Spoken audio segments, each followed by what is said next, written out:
Reena, I'm curious, what's the scene been like outside this courthouse as news is trickling out that there is at least a partial verdict here? Yeah, well, Alex, you and I were on the air together when this note came down in the 12th hour of deliberations. At the time, we didn't know what exactly it would say. And as soon as people started to learn that this was a partial verdict coming from the jury room, we started to notice more and more crowds gathering outside. You can see them there behind us. They are standing behind those barricades. And just a short time ago, we also saw Sean Combs' family, his children going inside the courthouse. Now, as we know, the sticking point here is the racketeering conspiracy charge, the RICO charge here. And I have the verdict sheet in my hands. And just looking at it, you know that it is a complicated charge because under it falls 8 different predicate crimes: kidnapping, arson, bribery, witness tampering, forced labor, sex trafficking, transportation for purposes of prostitution, and drug distribution.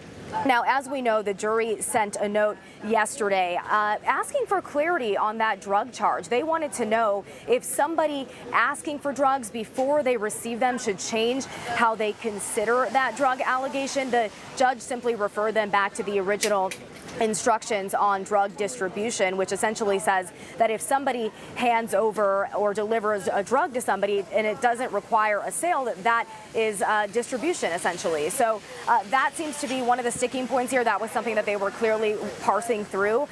They have reached a verdict on counts 2, 3, 4, and 5 involving the sex trafficking of Jane and Cassie Ventura and the transportation for prostitution charges as well, Alex.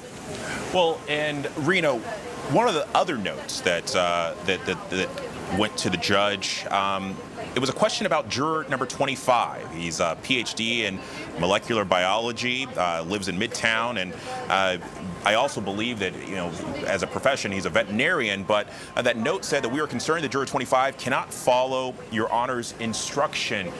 What can you tell us about that? Yeah, well, Alex, that note came just about 70 minutes into deliberations on Monday morning. The jury seemed to be facing a bit of discord in the jury room with this man who's 51 years old, lives in Manhattan. He has a PhD. They said that he was unable to understand the judge's instructions, and the judge said, get back to deliberations. It is your duty. They were sent back to the jury room. It seems like they did make some headway, of course. We did see them send several other notes since then. In total, 6 notes, including this one announcing that they do have a partial verdict, Alex. Well, and Reena, right now, do we know if the jury is going to continue deliberating today or if they're going to decide to call it a day and reconvene tomorrow?